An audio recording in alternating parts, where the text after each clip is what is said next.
disambut firman Tuhan. Haleluya. Amin.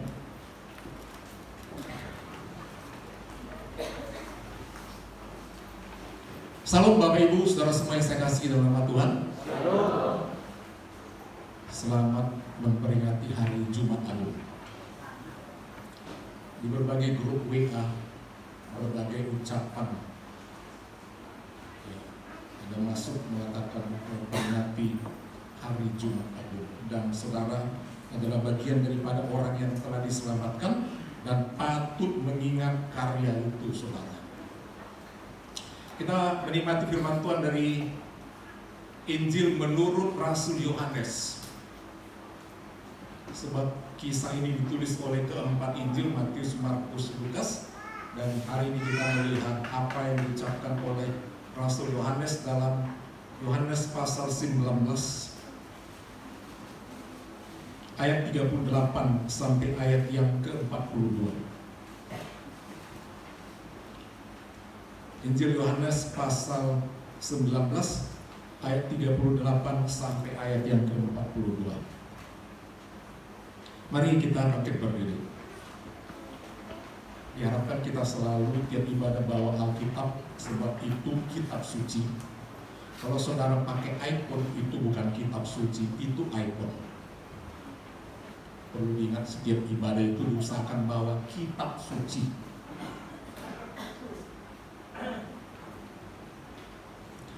Kita baca bergantian Yohanes pasal 19 ayat 38. Sesudah itu Yusuf dari Arimatea, ia murid Yesus, tetapi sembunyi-sembunyi karena takut kepada orang-orang Yahudi, meminta kepada Pilatus supaya ia diperbolehkan menurunkan mayat Yesus. Dan Pilatus meneruskan permintaannya itu. Lalu datanglah ia dan menurunkan mayat itu.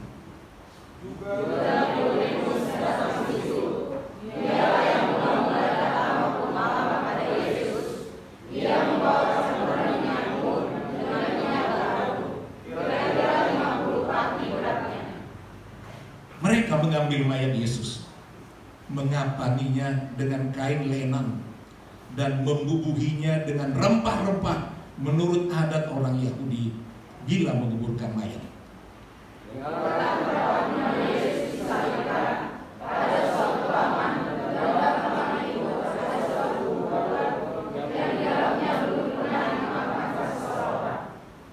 Karena hari itu hari persiapan orang Yahudi, sedang kubur itu tidak jauh letaknya, maka mereka meletakkan mayat Yesus ke situ. Puji Tuhan, silakan duduk. Yang berbahagia hanyalah orang yang mau mendengarkan firman Tuhan dan yang mau melakukannya.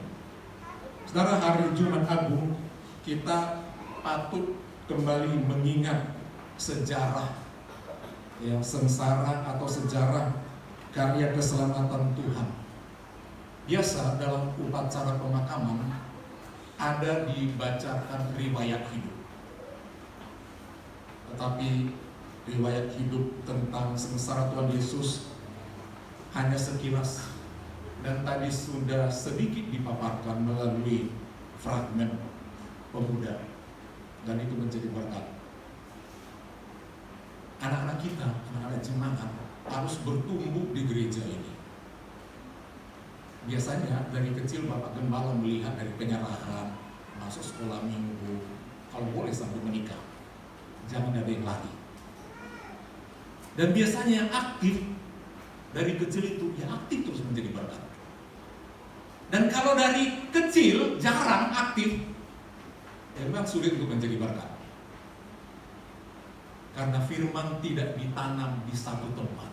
Seperti bunga atau tanaman, kalau nggak tertanam dan terus tertanam, dia tidak akan bertumbuh. Kalau sebentar cabut tanam, datang tidak, nggak mungkin bertumbuh. Menjadi berkat. Itu kekristenan. Dan Bapak Gembala sangat diberkati pelan dan pengajar tadi, luar biasa. Setengah khotbah sudah selesai disampaikan.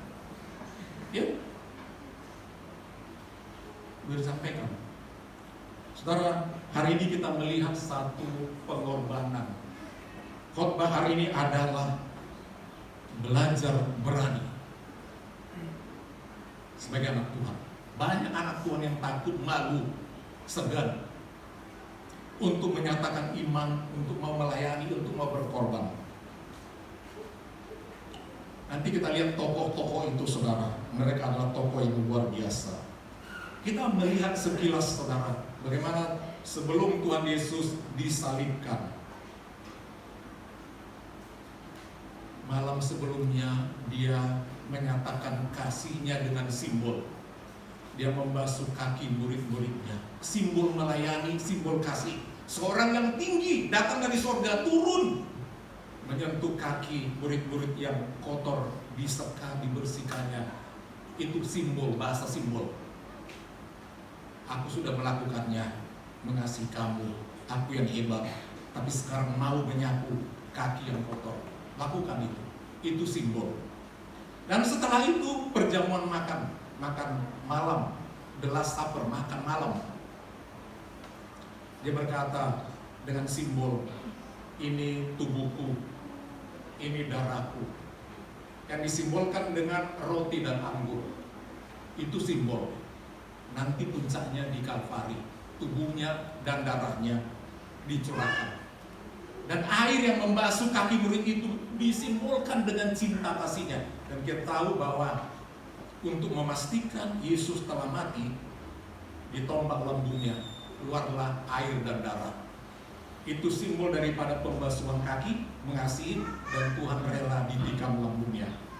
Simbol-simbol tadi digenapi, saudara. Dan setelah perjamuan kudus itu, Tuhan Yesus ajak murid-murid, ayo, sudah dekat waktunya. Orang Yahudi udah persiapan untuk perayaan Paskah Yahudi. Paskah Yahudi itu adalah Paskah mengingat mereka keluar dari Mesir.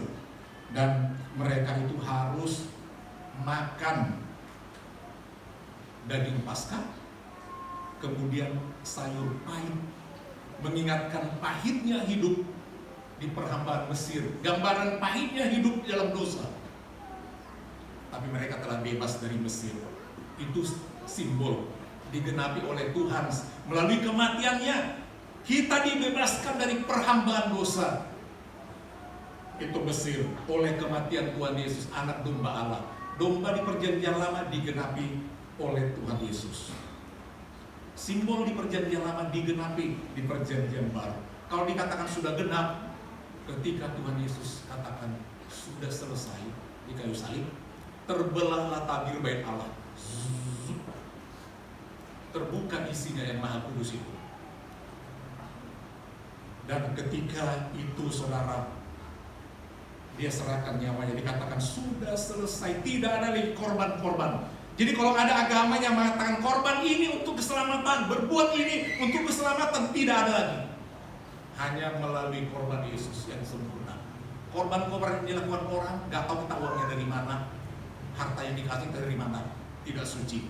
Tapi korban Yesus turun dari surga yang sempurna, sudah selesai, sudah koyak tabir itu.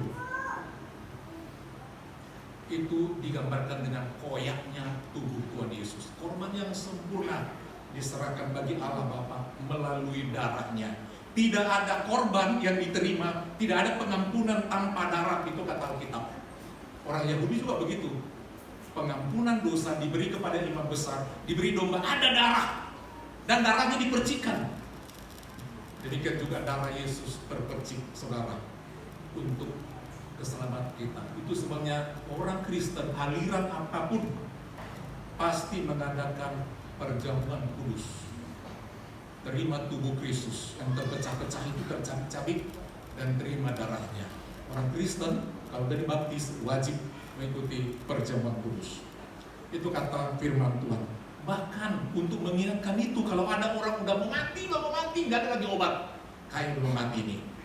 Untuk mengingat bahwa dia pasti diterima Tuhan, banyak orang mengatakan dia harus terima perjamuan kudus. Jangan sampai seperti itu. Kalau boleh tiap bulan hadir terima roti dan anggur itu, amin. Jangan tunggu sekarang. Selama waktu sehat nggak pernah. Pas udah mau mati, panggil dulu sama pandita itu. Perjamuan kudus itu perjamuan mati, bukan selamat. Jadi mumpung masih sehat, jangan lupa Jumat Agung. Amin. Amin. Merasa sudah ditebus, ikuti. Itu orang Kristen. Ingatkan bagi seisi rumah saudara yang sudah dewasa, yang sudah dibaptis, kalau nggak mau kerja buku ini, nggak selamanya kita hidup di dunia ini. Nah saudara, Tuhan Yesus pergi ke taman.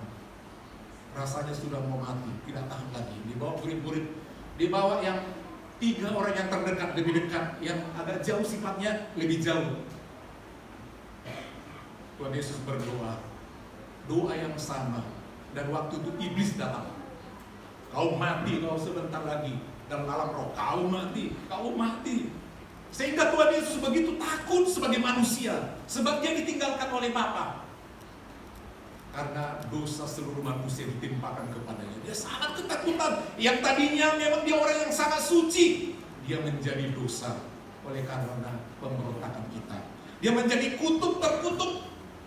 Itu sebenarnya ada yang kita dikatakan terkutuklah orang yang tergantung. Dan memang hanya orang-orang yang terkutuk, orang yang jahat yang dihukum di kayu salib. Dan penyaliban yang paling mengerikan adalah orang penjahat itu disalibkan di satu bukit Golgota di luar tembok kota Yerusalem, kota suci. Nggak boleh di kota yang ramai itu, menajiskan, di luar tembok. Dan dinamakan itu bukit tengkorak, bentuknya seperti tengkorak dan banyak tengkorak berceceran. Kenapa berceceran nggak dikubur? Sebab tidak ada keluarga yang mau berani menyatakan yang disalibkan itu. Karena hukuman bagi penjahat pada zaman itu salib, penjahat kaliber. Tidak ada yang mau mengambil mayat kalau udah digantung, dibiarkan mati. Matinya bagaimana? Datang burung-burung bangkai yang biasa banyak hidup di sana. Burung-burung bangkai mencabik-cabik sampai kering dan jatuh tulangnya ke bawah. Makanya disebut bukit tengkorak, banyak tengkorak. Dan bentuknya pun kayak tengkorak. Itu tempat yang sangat mengerikan. Itu dibayangkan oleh Tuhan Yesus, aku nanti akan seperti itu. Dan dalam Injil dikatakan datang malaikat menguatkannya. Ada roh-roh jahat, malaikat-malaikat iblis, malaikat jahat datang menteror, sehingga Tuhan Yesus sangat takut. Ya, murid-murid tidak mengetahui dalam alam roh bahwa iblis datang. Dia pergi ke murid-muridnya. Mananya? Aku begitu menderita, kalian tertidur. Berdoa lagi sambil tiga kali. Dia terus berdoa yang sama. Akhirnya mulai datang Yudas.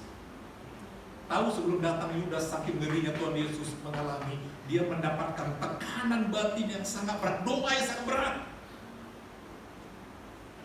Iklim yang dingin tidak terasa bagi Tuhan Yesus. Peluhnya keluar. Kita kalau lagi ketakutan, mau ujian misalnya, atau mau apapun, mau operasi, atau kita diketahui sakit berat, ini mati nih, orang bisa keringet, bisa gemetar, bisa basah telapak tangan. Waduh, bisa ke belakang kalau udah ketakutan sekali. Itu reaksi emosi mengganggu semua bagian tubuh. Dan Tuhan Yesus keringatan, peluhnya berubah menjadi tetesan darah. Jadi tubuh Tuhan Yesus menjadi, belum dia apa-apain, secara batin udah berdarah-darah. Peluhnya berubah menjadi titik-titik darah. Jadi di taman Getsemani pun sudah tercurah darah itu. Tapi dapat penguatan dari malaikat. Ya Bapa, kalau boleh lalukanlah cawan ini, cawan penghukuman, cawan murka Allah, karena dia berdosa. Tapi bukan kehendakku. Karena kasihnya dia rela meminum cawan itu. Artinya penderitaan itu.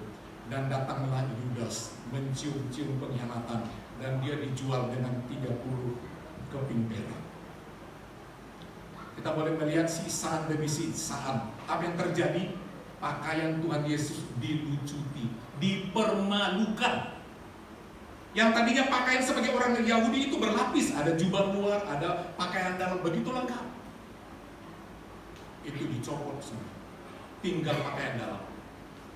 Dan itu menjadi penghinaan bagi Kristen oleh banyak orang. Rusuknya bisa dihitung. Semua dia dipermalukan sebab dia dipreteli. Ditonton oleh ribuan orang, dipermalukan.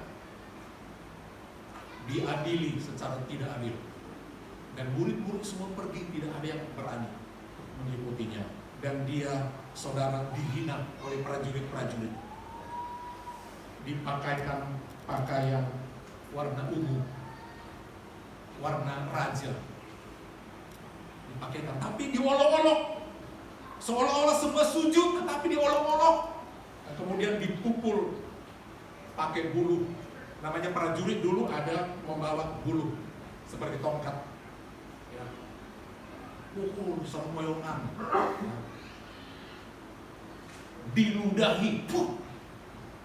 Ngaku raja seperti ini bikin mujizat macam-macam.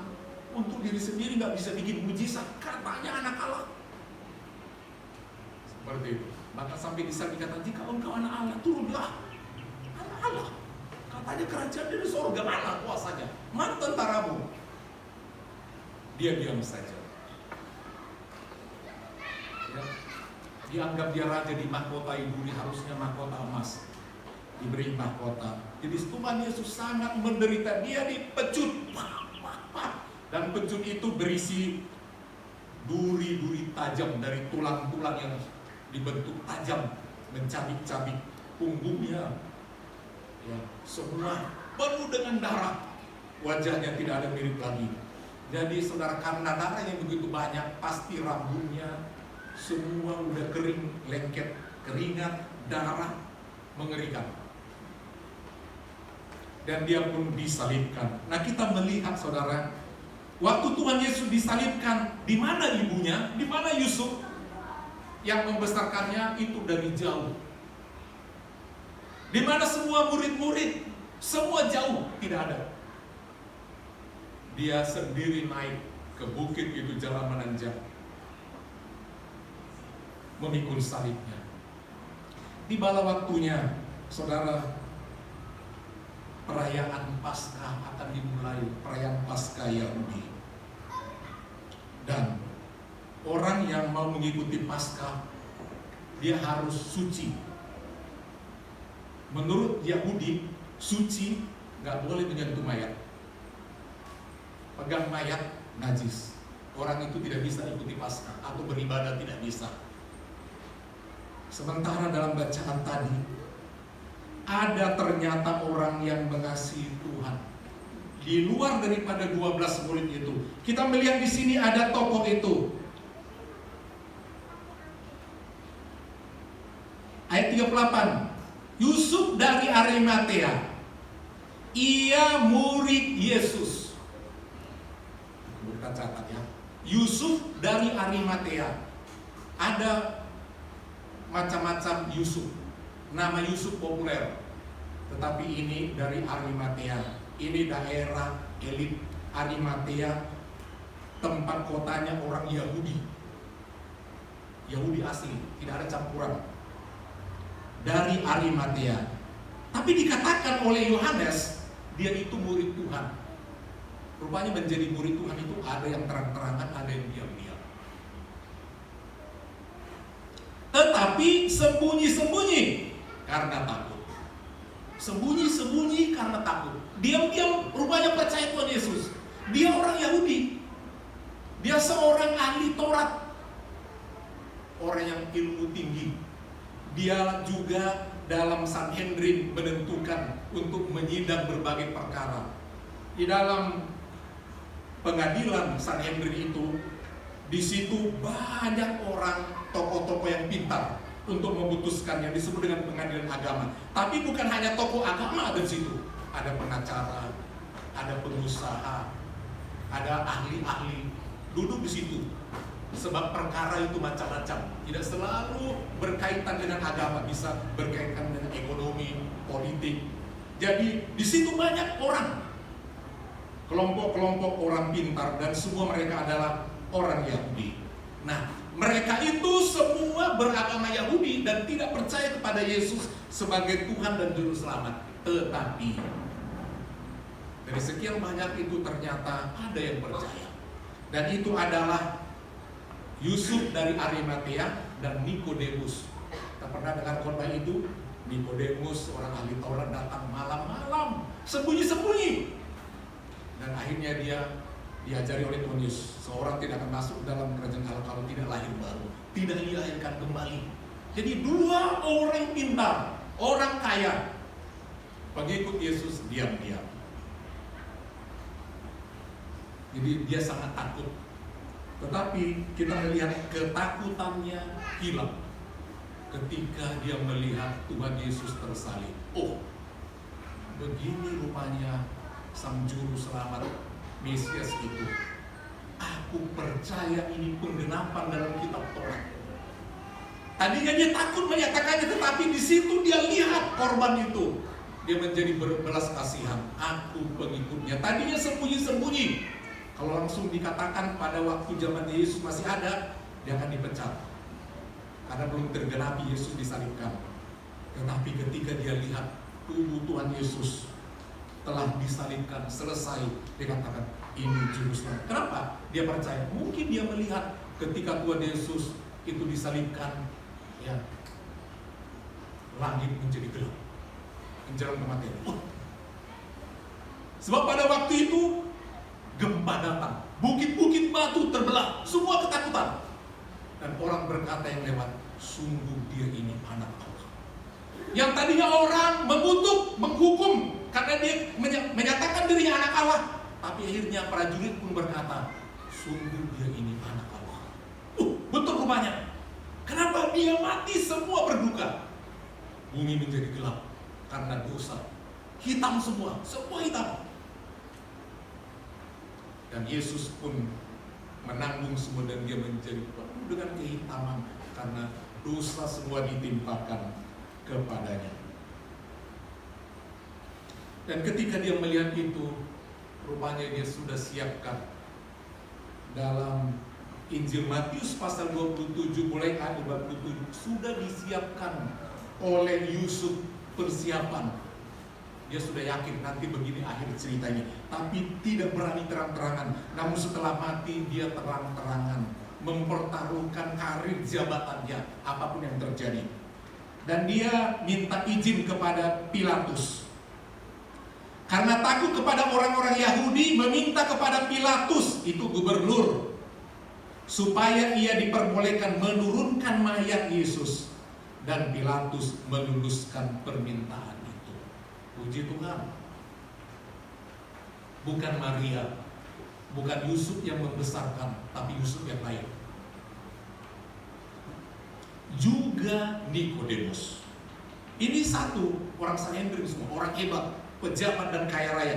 Juga Nikodemus datang ke situ. Dan dikatakan di sini, dialah yang mula-mula datang waktu malam kepada Yesus. Ia membawa campuran minyak mur. Udah siapkannya. Campuran minyak mur. Minyak mur ini adalah zat yang berguna untuk membunuh kuman seperti disinfektan, tetapi dia wangi, mengawetkan, antibakteri. Itu fungsi daripada minyak mur salah satunya, dan biasa dipakai untuk mengawetkan mayat-mayat. Di bawah itu campuran rempah-rempah yang wangi, yang bisa membuat awet mayat. Di bawahnya. Kemudian dengan minyak gaharu, sama. Ini minyak parfum yang luar biasa mahalnya, dibawa untuk meminyaki Tuhan Yesus. Kira-kira 50 kati beratnya. Cukup banyak itu berat untuk meminyaki semua. Kenapa seperti itu? Dibawa kain lenan, dibawa juga minyak itu karena harus dibersihkan mayat itu. Karena semua luka-luka, ya, darah di mana-mana, rambut sudah lengket, penuh darah. Minyak yang banyak ini harus cepat dituangkan untuk merapikan rambut.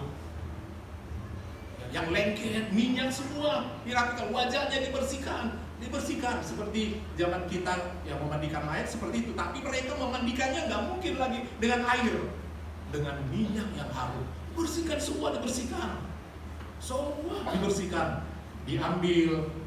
Dalam Injil yang lain dikatakan kain lenan yang baru dibeli. bukan bekas, dipakai untuk mengapani, dibalut sedemikian rupa, dan mereka menurunkannya, ya, mendandaninya dan memakaminya. Mereka mengambil mayat Yesus, mengapaninya, ayat 40, dengan kain lenan dan membubuhinya dengan rempah-rempah. Menurut adat orang Yahudi, bila menguburkan mayat, dekat tempat di mana Yesus disalibkan ada suatu taman, dan dalam taman itu ada suatu kubur baru, bukan yang second, bukan bekas, kubur baru yang di dalamnya belum pernah dimakamkan orang. Kubur siapa?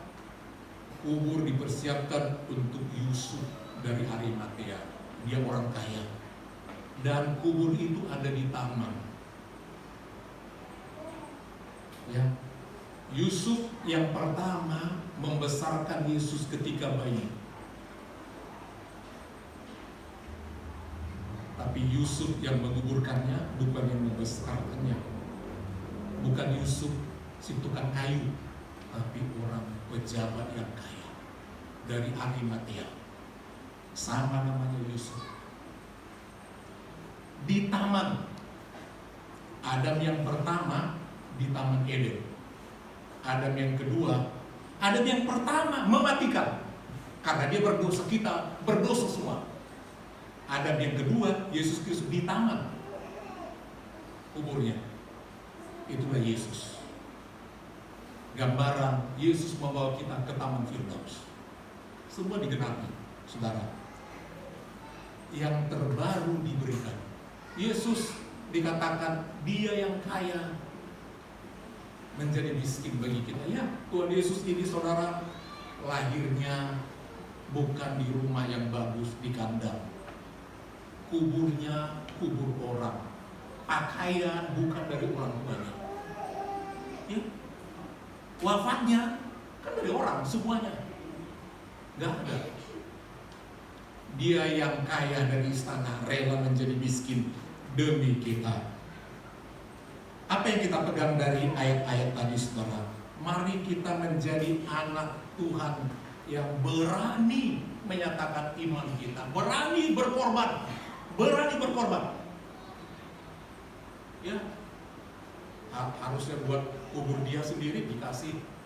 Kita melihat orang yang sudah bertemu dengan Tuhan Yesus berani berkorban, bukan karena kaya. Maria, saudaranya Lazarus, bukan orang kaya, dia gadis, udah dipersiapkan minyak narwastu yang mahal itu untuk pesta malam pertama dia kalau menikah. Ya, itu udah disiapkan dia. Tetapi ketika dia melihat Yesus nantinya, dia datang ke rumahnya mengunjungi setelah Lazarus saudaranya dibangkitkan, disembuhkan. Dia tuangkan itu, dan Yudas marah. Ngapain? Rugi mahal, mending dikasih sama orang miskin. Tapi Tuhan Yesus sudah katakan, itu buat persiapan penguburan itu. Luar biasa. Orang miskin kasih untuk persiapan penguburan. Demikian juga orang yang kaya ini. Ternyata tidak bisa dia tahan-tahan sukacita keselamatan itu. Dia rela mengorbankan hartanya. Bagaimana dengan kita? Saudara, mengiring Tuhan identik dengan korban. Tuhan Yesus, saudara, turun dari sorga ke dunia, menderita dan mati di kayu salib untuk menyelamatkan umat manusia. Kalau Tuhan Yesus tidak turun, tidak rela mati, tidak akan ada para rasul yang rela mati. Ya, karena gurunya seperti itu. Rasul semua menderita mati. Dan karena rasul juga mati bagi umat yang dilayaninya, Yesus juga mati bagi umat yang dilayaninya. Saudara, misionaris dari Eropa, misionaris dari Eropa diutus oleh Tuhan, datang ke seluruh dunia, ke pedalaman-pedalaman termasuk ke Indonesia. Di sebuah daerah, di daerah Jawa ada, daerah Manado ada, daerah Makassar ada, daerah kita ada misionarisnya. Dan mereka mesti ada yang mati. Itu misionaris, pembuka jalan. Dimulai dengan seperti itu. Mereka tinggalkan Eropa, untuk tanah Batak. Para rasul-rasul juga tinggalkan Yerusalem, menuju ke kota-kota lain melayani, dan mereka rela mati. Bagaimana dengan kita? Untuk Tuhan, relakah kita tinggalkan sesuatunya demi Tuhan, atau tinggalkan Tuhan demi sesuatu yang lain? Mana yang kita lakukan, saudara? Semua dilakukan yang terbaik. Saudara, kalau kita mau bepergian naik pesawat terbang, apa peraturan salah satu yang sering harus kita lakukan? Menyangkut waktu. Apa yang harus kita lakukan? Apa dikatakan? Kalimatnya 2 jam sebelum keberangkatan harus di bandara, check in, ini nunggu lagi. Amin. Iya apa ya? Iya. Kita ibadah jam 10, terlambat. Untuk dunia 2 jam sebelumnya udah hadir. Untuk gereja, untuk Tuhan, kita mau pergi cepat, nanti terlambat. Berkelayu gitu. Buka gereja nanti, gampang nanti. 5 dari rumah, semua dalam waktu yang sama mau ke kamar mandi. Aku dulu. Kalau udah mau pergi naik pesawat, belum ada seperti itu. Kalau pesawat terbangnya jam 5, jam berapa harus siap? Logikanya jam berapa? Jam 3 kan? Bangun. Pasti bangun. Siapa yang gak bangun? Apapun itu. Malah hampir gak tidur malam itu untuk jaga-jaga dan gak kebablasan. Untuk gereja jam 10 loh, bukan jam 5 mau berangkatnya. Jam 10 masih ngantuk. Ini fakta. Jadi mesti ada pembaruan sama kita, saudara, dalam menjadi Tuhan itu. Merubah semua hal-hal itu, saudara. Mari kita sungguh-sungguh mau datang sama Tuhan. Amin. Untuk Tuhan kita seringkali mahal. Nanti kita mau bikin kegiatan ini mahal, banyak sekali. Hamba Tuhan di Batam ini untuk gereja kita, untuk Batam 2, jumlah gereja itu 30 sidang. Dan setiap bulan kami hamba-hamba Tuhan itu melakukan ibadah berpindah-pindah. Gereja kita bulan 6, Bapak Gembala berharap jemaat peduli untuk hal itu, untuk melayani hamba-hamba Tuhan 30 kakak, kalau suami istri menjadi 60 ya kalau hadir. Kadang-kadang banyak juga tidak bisa hadir semua, hanya berapa orang. Tidak jadi masalah, tujuannya untuk berdoa. Dan pengalaman sekian tahun mengikuti itu, setiap gereja jemaat itu peduli untuk ini, untuk itu, supaya melayani hamba Tuhan, jemaat itu berpikir melayani Tuhan. Amin. Melayani hamba Tuhan, pikirkan melayani Tuhan. Seperti itu. Kita tidak bisa lagi bertemu Tuhan Yesus tinggal hamba-hambanya, buru-burunya, jongos-jongosnya, utusan-utusannya. Kita layani. Amin. Saudara pasti akan diberkati kalau terlibat nanti di sini. Lihat tadi, Maria melayani, Yusuf dari Arimatea melayani.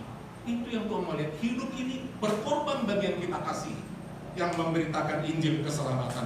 Karena melalui itu kita menyatakan iman kita. Tadi dalam fragmen tadi dikatakan bahwa keselamatan itu adalah kasih karunia. Dan kalau kita berbuat baik untuk apa? Untuk keselamatan atau untuk menyatakan cinta kita kepada Dia? Untuk apa? Berbuat baik. Untuk tadi udah difragmenkan loh. Untuk apa? Mana ini pelakon-pelakon tadi? Apa kita berbuat baik untuk apa? Menyatakan cinta kepada Tuhan, bukan lagi keselamatan. Keselamatan sudah terjadi berapa? 2000 tahun yang lalu di kayu salib. Dan itu sekali untuk selama-lamanya. Mengampuni dosa orang yang dulu yang percaya Dan untuk yang datang, anak cucu kita yang lahir, telah mati Yesus bagi mereka. Kalau mereka percaya, ya bagi yang percaya, jadi sekali untuk selama-lamanya. Itu sebabnya kita mengajari anak-anak kita, percaya ya, sekolah minggu gini-gini begitu. Karena udah mati Tuhan Yesus bagi dia. Kalau dia percaya, itu semuanya dekat sama Tuhan untuk menyatakan kasihnya. Dekat sama Tuhan, berbuat yang terbaik, menyatakan kita diselamatkan. Mari kita sebagai anak-anak Tuhan mengikuti sifat daripada Yusuf dari Arimatea yang tadinya takut menjadi berani. Amin. Beranilah kita melayani Tuhan, berani menyatakan iman kita, berani menyatakan kasih kita, sebab Tuhan Yesus sudah lakukan dan pengikut-pengikutnya sudah lakukan. Saudara pengikut Tuhan? Pengikut Tuhan? Tuhan sudah kasih contoh. Dia rela mati, dan karena mati dia, murid-muridnya pun semua rela mati. Misionaris yang dikirim rela mati. Misionaris pertama masuk ke tanah Batak, dimakan.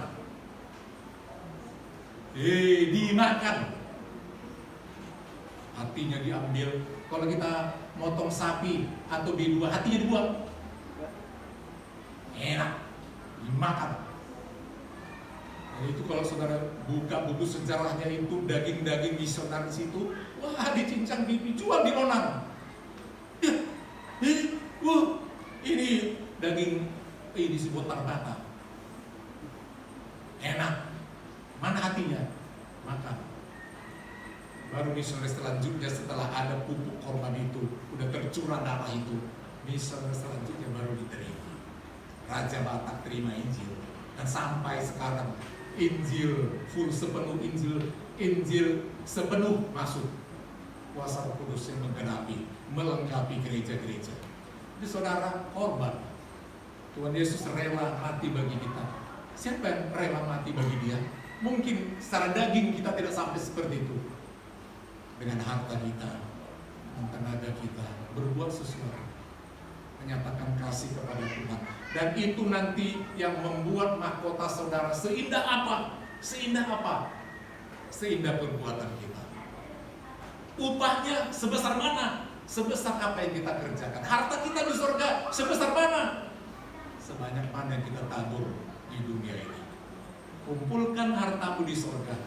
Jangan lupa, memang di bumi boleh kumpulkan, tapi enggak selamanya. Kita datang enggak bawa apa-apa ke dunia, amin? Kalau mau pulang bawa, ya.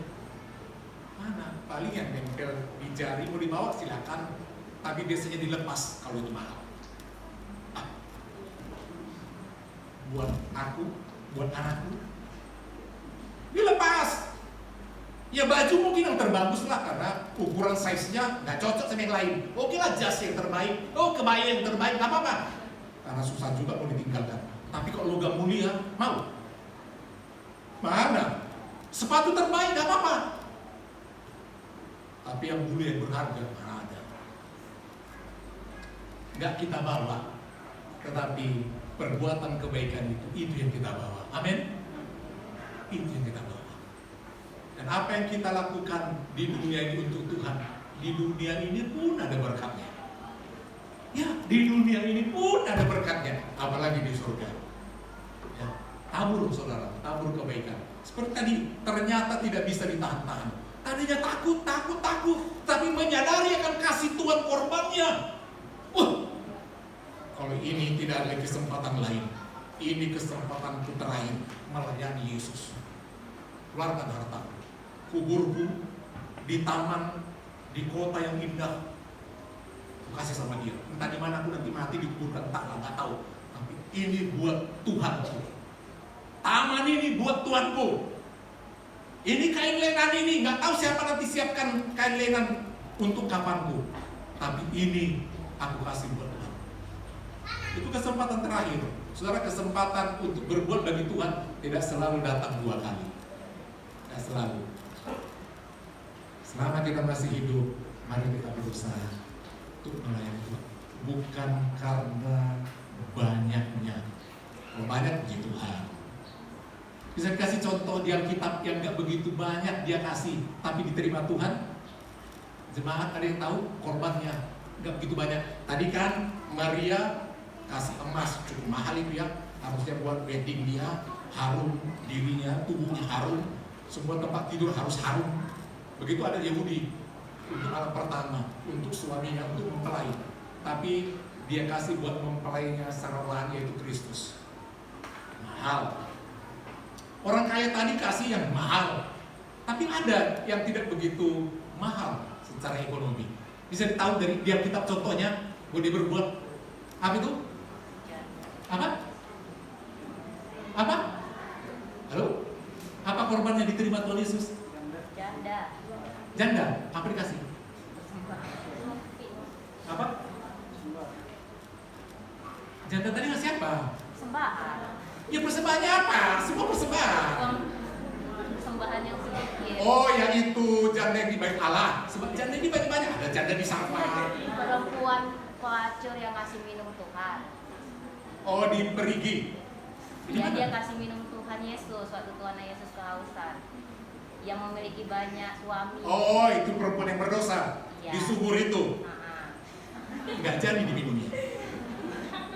Yang itu nggak diceritakan ya. Nggak ada diceritakan jadi diminum Tuhan Yesus juga. Karena langsung dialog. Karena makananku adalah melakukan kehendak Bapa. Akhirnya kata Tuhan Yesus ya. Ya itu dihargai oleh Tuhan Yesus. Janda di Sarfat kasih apa? Kasih apa? Minyaknya kan bikin roti ini miskin. Kalau satu kali ibu-ibu menjadi janda mau melayani Tuhan, jangan pikir tetap ada suami ya. Jangan pernah pikir. Para suami jangan pikir tetap ada istri. Ini nyata, amin. Ya benar kita awet, ada bahan pengawet. Jadi awet di dunia ini. Mana ada? Melayani Tuhan. Janda di Sarfat, janda waktu di gereja, ya kan? Di bait Allah kan datang hanya sedikit. Nah, Tuhan Yesus katakan janda ini lebih banyak yang dia kasih. Sebab di situ dia kasih satu hari nggak makan, semua dia kasih. Anak-anak itu tadi orang-orang tua ya. Sekarang anak-anak siapa? Yang kita 5 roti 2 ikan. Ya itu versi anak-anak. Persembahan anak-anak pun diterima Tuhan Yesus. Anak sekolah minggu jangan ambil uang persembahan buat jajan. Jangan banyak kali uang jajannya. Uang jajan bisa 20, kasih untuk gereja 2.000. Kita jari anak-anak kita 5 roti. Kalau 5 roti versi sekarang sarapan pagi yang di warung yang gampang, berapa harganya? Satu roti itu 3.000. Kalau 5 menjadi berapa? Nah, 2 ikan rebus di pasar sana, di BC. Ikan rebus. Berapa harga satu ekor kira-kira itu?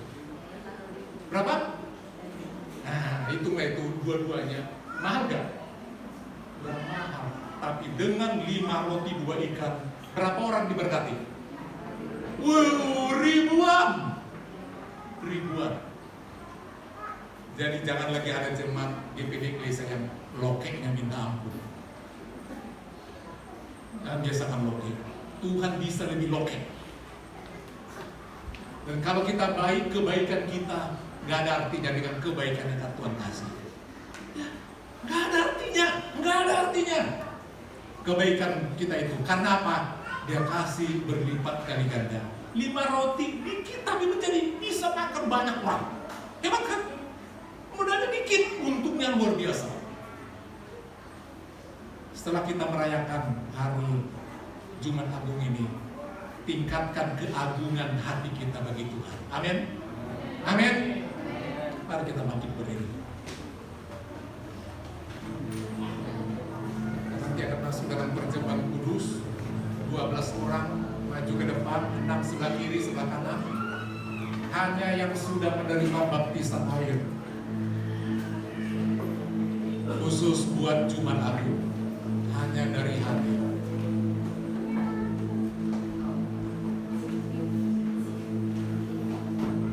Kita mengingat bagaimana 12 murid itu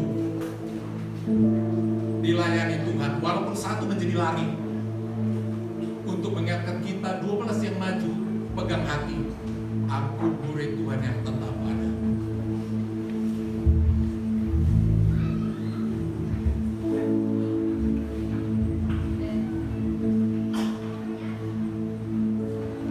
Tuhan Yesus telah mencurahkan darahnya bagi saya dan bagi saudara.